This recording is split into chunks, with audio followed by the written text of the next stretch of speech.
আমেরিকার চাপে ভারতও ছাড়তে হচ্ছে হাসিনাকে। ছাত্র জনতার তুমুল আন্দোলনের মুখে প্রধানমন্ত্রীর পদ থেকে ক্ষমতাচ্যুত হন শেখ হাসিনা।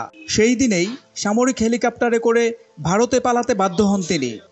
এরপর থেকেই ভারতেই অবস্থান করছেন সাবেক এই প্রধানমন্ত্রী। তবে দেশ ছেড়ে পালিয়ে যাওয়া সাবেক প্রধানমন্ত্রী শেখ হাসিনার পরবর্তী গন্তব্য কোথায়, এ নিয়ে নানা কৌতূহল ও গুঞ্জন তো আছেই। সর্বশেষ খবরে জানা যায়, যুক্তরাষ্ট্র ভারতের কাছে জানতে চেয়েছে শেখ হাসিনা কিভাবে কোন অবস্থায় দিল্লিতে অবস্থান করছেন। জবাবে ভারত নাকি বলেছে খুব অল্প সময়ের মধ্যেই মধ্যপ্রাচ্যের কোনো একটি দেশে চলে যাবেন তিনি। এই খবর ঢাকার সরকারি মহলকেও জানানো হয়েছে। নির্ভরযোগ্য একাধিক সূত্র তা নিশ্চিত করেছে।